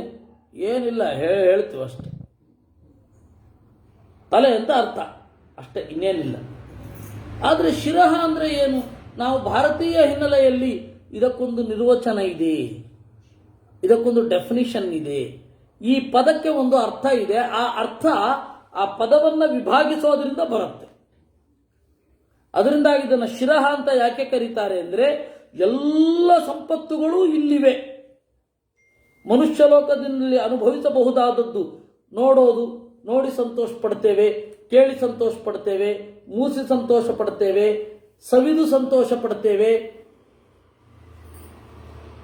ಎಲ್ಲ ಇರುವುದು ಇಲ್ಲಿ. ಆದ್ದರಿಂದಾಗಿ ಇದನ್ನು ಶಿರಃ ಅಂತ ಕರೀತಾರೆ. ಇದಕ್ಕೆ ಒಬ್ಬೊಬ್ಬ ದೇವತೆ ಇದ್ದಾನೆ. ತಾ ಅಹಿಂಸಂತ, ಅವರೆಲ್ಲರೂ ನಾನು ಶ್ರೇಷ್ಠ, ನಾನು ಶ್ರೇಷ್ಠ ಅಂದ್ರಂತೆ. ಯಾಕೆ ಶ್ರೇಷ್ಠ ಅಂದ್ರೆ ಏನು? ಅಹಮುಕ್ತಮಸ್ಮಿ, ಅಹಮುಕ್ತಮಸ್ಮೀತಿ. ನಾನು ಉಕ್ತನಿದ್ದೇನೆ, ನಾನು ಉಕ್ತನಿದ್ದೇನೆ. ಉಕ್ತ ಅಂದ್ರೆ ಏನು? ಯಾರು ಇದ್ದರೆ ದೇಹ ಏಳಬಲ್ಲುದೋ ಅವನು ಉಕ್ತ. ಉತ್ಥಾಪಯತಿ. ಸರಿ, ಟೆಸ್ಟ್ ಮಾಡೋಣ ಅಂದ್ರು. ಆಗ ಆಚಾರ್ಯರು ಹೇಳ್ತಾರೆ, ಟೆಸ್ಟ್ ಮಾಡಲಿಕ್ಕೆ ಮುಖ್ಯ ಪ್ರಾಣನಿಗಿಂತ ದೊಡ್ಡವರಿಬ್ಬರು ಇದ್ದಾರೆ. ಒಂದು ದೇವರು, ಇನ್ನೊಂದು ಬ್ರಹ್ಮದೇವರು, ಚತುರ್ಮುಖ ಬ್ರಹ್ಮ. ಅವರಿಬ್ಬರೂ ಕೂಡ ತಟಸ್ಥರಾದರು ಅಂತ. ಉದಾಸೀನವದಾಸ್ತೌ ತೌ ಕೇಶವಶ್ಚ ಅಬ್ಜ ಸಂಭವ. ಯಾಕೆಂದ್ರೆ ಪರೀಕ್ಷೆ ನಡಿಬೇಕು ಅಂದ್ರೆ ಒಬ್ಬ ಕರೆಕ್ಷನ್ ಹಾಕುವವರೊಬ್ರು ಬೇಕಲ್ಲ, ಅವರಿಬ್ರು ಕರೆಕ್ಷನ್ ಹಾಕುವವರು. ಮುಖ್ಯ ಪ್ರಾಣ ಮತ್ತೆ ಬ್ರಹ್ಮದೇವರು ಕರೆಕ್ಷನ್ ಇದು ಬ್ರಹ್ಮದೇವರು ಮತ್ತೆ ನಾರಾಯಣ ಇಬ್ರು ಕರೆಕ್ಷನ್ ಹಾಕುವವರು. ಇವರೆಲ್ಲರೂ ಕೂಡ ಗೆಲ್ಲುವವರು, ಸ್ಪರ್ಧೆಯಲ್ಲಿ ಭಾಗವಹಿಸುವವರು. ಯಾರು ಬಂದರೂ ಹೇಳಲಿಲ್ಲ. ಚಕ್ಷುಪ್ರಾವಿಶತ್ ಅಶಯದೇವ. ಎಲ್ಲ ಯಾರು ಒಳಗಡೆ ಬಂದರೂ ಕೂಡ ಚೆನ್ನಾಗಿರಲ್ಲಲ್ವಾ? ಸತ್ತು ಹೋದ ವ್ಯಕ್ತಿಗೆ ಕಣ್ಣು, ಕಿವಿ, ಕೈ, ಕಾಲು ಎಲ್ಲ ಚೆನ್ನಾಗಿರುತ್ತೆ, ಆದರೆ ಉಪಯೋಗ ಇಲ್ಲ. ಏನೋ ಒಂದು ಮಿಸ್ಸಿಂಗ್. ಪ್ರಾಣ ಅವನು ಪ್ರವೇಶ ಮಾಡಿದ ಕೂಡಲೇ ಎದ್ದು ನಿಂತ. ಪ್ರಾಣ ಪ್ರಾವಿಶತ್ ತತ್ ಪ್ರಾಣೇ ಪ್ರಪನ್ನ ಉದತಿಷ್ಠತ್. ಆ ಪ್ರಾಣ ಒಳಗಡೆ ಹೋದ ಕೂಡಲೇ ದಡ್ಡ ಎದ್ದು ನಿಂತು ದೇಹ. ತದುಕ್ತಮಭವತ್. ಆಮೇಲೆ ಸರಿ ಹೋದ್ಮೇಲೆ ನೋಡೋಣ, ಪ್ರಾಣ ಒಂದಿತ್ತು, ಕಣ್ಣು ಹೋಯಿತು. ಕಣ್ಣು ಹೋದ್ರೂ ಕೇವಲ ಮುಟ್ಟಿಕೊಂಡಿರಬಹುದು, ಕೇವಲ ಮುಟ್ಕೊಂಡಿರಬಹುದು. ಕಿವಿ ಹೋದ್ರೆ, ಕೇಳಿಸದೆ ಹೋದ್ರೆ ಏನಂತೆ, ಸಂಜ್ಞೆ ಮಾಡಬಹುದು ಅಲ್ವೇ? ಅದರಿಂದಾಗಿ ಮುಖ್ಯ ಪ್ರಾಣ ಎಲ್ಲ ದೇವತೆಗಳಲ್ಲಿ ಉತ್ತಮ ಅಂತ ತೀರ್ಮಾನ ಆಯಿತು. ಅವನಿಗೆ ಹೇಳಿದರಂತೆ, ತವ ವಯಂ ಸ್ಮಃ ತ್ವಮಸ್ಮಾಕಮಸಿ. ವೇದದಲ್ಲಿ ತ್ವಯೇದಿಂದ್ರಯುಜಾ ವಯಂ ಪ್ರತಿಬ್ರವೀಮಿ ಹಿ ಸ್ಪೃಧಃ ತ್ವಮಸ್ಮಾಕಂ ತ್ವಮಸ್ಮಸಿ. ನಾವು ನಿನ್ನವರು, ನೀನು ನನ್ನವನಲ್ಲ ಅಂದ್ರಂತೆ. ನಾವು ನಿನ್ನವರು ಅಂದ್ರೇನು? ನಿನ್ನ ಸೇವಕರು. ನೀನು ನಮ್ಮವನಲ್ಲ ಅಂದ್ರೇನು? ನಮ್ಮ ಸೇವಕನಲ್ಲ, ನಮಗಿಂತ ಮೇಲ್ಗಡೆ ಇರುವವ ಅಂತ. ಈ ವೇದ ಮಂತ್ರವನ್ನ ಐತರೇಯ ಉಪನಿಷತ್ತು ಉಲ್ಲೇಖ ಮಾಡುತ್ತೆ. ಮುಖ್ಯ ಪ್ರಾಣ ಎಷ್ಟು ಮಿಗಿಲು. ಹೀಗೆ ಶರೀರದ ಒಳಗಡೆ ಇದೇ ರೀತಿಯಾದ ಡಿಸೈನ್ ಯಾಕಿದೆ? ಇದನ್ನ ಐತರೇಯ ಉಪನಿಷತ್ತು ಹೇಳುತ್ತೆ. ನಮಗೆ ಇದೇ ರೀತಿ ಡಿಸೈನ್ ಯಾಕಿದೆ? ಮನುಷ್ಯನ ಮೂಗು ಮೇಲ್ಗಡೆ ಇದೆ, ಪ್ರಾಣಿಗಳ ತರಹ ಕೆಳಗಡೆ ಇದ್ದಿದ್ರೆ ಅವಾಗ ಕಿವಿ ಇತ್ಯಾದಿಗಳೆಲ್ಲ ವೇಸ್ಟ್, ಮೂಗಿನ ಮೂಲಕವೇ ತಿಳ್ಕೊಳ್ಳೋದು. ಸಂಸ್ಕೃತದಲ್ಲಿ ಹುಲಿಗೆ ಒಂದು ಶಬ್ದ ಇದೆ, ವ್ಯಾಘ್ರ ಅಂತ. ಏನ್ ಹಾಗಂದ್ರೆ ವ್ಯಾಜಿಘ್ರತಿ. ಗಂಧೇನ ಗಾವ ಪಶ್ಯಂತಿ ಅಂತ. ಪ್ರಾಣಿಗಳಿಗೆ ಮೂಗು ನೆಲಕ್ಕೆ ಹತ್ತಿರ, ಹೀಗಾಗಿ ಅವುಗಳು ವಾಸನೆಯ ಮೂಲಕ ಅಥವಾ ಪರಿಮಳದ ಮೂಲಕ ಎಲ್ಲವನ್ನ ಗ್ರಹಿಸ್ತವೆ. ನಮಗೆ ಮೂಗು ಮೇಲ್ಗಡೆ ಉಂಟು ಭೂಮಿಯಿಂದ, ಆದ್ದರಿಂದ ನಾವು ಮೂಗಿನ ಮೂಲಕ ಗ್ರಹಿಸೋದಲ್ಲ. ಗ್ರಹಿಸಬೇಕಾದದ್ದನ್ನ ಇಲ್ಲಿ ತನಕ ತರಬೇಕು ನಾವು. ಈ ರೀತಿ ಶರೀರದ ಒಂದು ಡಿಸೈನ್ ಹೀಗೇ ಯಾಕಿದೆ? ಎರಡು ಕಣ್ಣು ಇಲ್ಲಿ ಮೇಲ್ಗಡೆಯೇ ಇದೆ, ಬಾಯಿ ಕೆಳಗಡೆಯೇ ಇದೆ, ನಡುವೆ ಮೂಗಿದೆ. ಯಾಕೆ? ಇದು ಯಾಕೆ ಉಲ್ಟಾ ಆಗಲಿಲ್ಲ? ಬಾಯಿ ಇಲ್ಲಿ ಬಂದು, ಕಣ್ಣುಗಳು ಇಲ್ಲಿ ಬಂದು ಇಲ್ಲಿ, ಯಾಕೆ ಆ ತರಹ ಯಾಕೆ ಆಗಲಿಲ್ಲ? ಅದಕ್ಕೆ ಒಂದು ಬ್ರಹ್ಮಾಂಡವೇ ಮಾಡೆಲ್. ಪಿಂಡಾಂಡ ಹೀಗಿದೆ. ಈ ತರಹದ ಸಂಗತಿಗಳನ್ನೆಲ್ಲ ಬಹಳ ಚೆನ್ನಾಗಿ ನಮಗೆ ಹೇಳ್ತಾ ಹೋಗುತ್ತೆ. ಇದನ್ನು ಓದಿದಾಗ ದೇವರ ಮಹಿಮೆಯ ಬಗ್ಗೆ ಒಂದು ಭರವಸೆ ಮೂಡುತ್ತೆ. ಓದಿದಾಗ ತಪ್ಪಿದ್ರೆ ಕೇಳಿದಾಗ, ಇಲ್ಲಪ್ಪ, this design is wilful, creation is purposeful. ಎಲ್ಲರೂ ಏನು ಹೇಳೋದು? ಪಾಶ್ಚಾತ್ಯರ ತತ್ವಶಾಸ್ತ್ರದ ಹಿನ್ನೆಲೆಯಲ್ಲಿ ಹೋದಾಗ ಇದಕ್ಕೆ ಯಾವುದು ಪರ್ಪಸ್ಸೇ ಇಲ್ಲ, ಇದೆ ಅಷ್ಟೇ, ಇದೆ. ಯಾಕಿದೆ ಅಂತ ಅವೆಲ್ಲ ಗೊತ್ತಿಲ್ಲ, ಭೋಗಿಸಬೇಕು ಅಷ್ಟೇ ತಲೆನಲ್ಲಿ. ಆದರೆ ಈ ಡಿಸೈನ್ ಏನಿದೆ ಇದು ಯಾಕೆ ಮುಖ್ಯ ಇತ್ಯಾದಿಗಳನ್ನು ಹೇಳುತ್ತೆ. ಇನ್ನು ಛಂದಸ್ಸಿನ ಬಗ್ಗೆ ಹೇಳುತ್ತೆ, ಮಳೆಯ ಬಗ್ಗೆ ಹೇಳುತ್ತೆ, ದೇವರ ಯಾವ ಇಂದ್ರಿಯಗಳಿಂದ ಯಾವುದು ಸೃಷ್ಟಿಯಾಯಿತು ಅಂತ ಹೇಳುತ್ತೆ, ದೇವತೆಗಳಿಗಿರುವ ಕಾಮನ್ ನೇಮ್ ಯಾವುದು, ಯಾಕೆ ಎಲ್ಲ ಹೇಳುತ್ತೆ. ಆದರೆ ನಮ್ಮ ಸಮಯ ಮಾತ್ರ ಮುಂದೆ ಹೋಗಿದೆ. ಅದರಿಂದ ಇವತ್ತು ನಿಲ್ಲಿಸುವ, ಮತ್ತೆ ನಾಳೆ ಮಹೈತರೇಯದ ಬಗ್ಗೆನೇ ಹೇಳಿ ಮತ್ತೆ ಬೃಹದಾರಣ್ಯಕ ಉಪನಿಷತ್ತನ್ನ ಸ್ಪರ್ಶ ಮಾಡೋಣ, ಏನು ವಿಷಯ ಇದೆ ಅಂತ. ಕೃಷ್ಣಾರ್ಪಣಮಸ್ತು.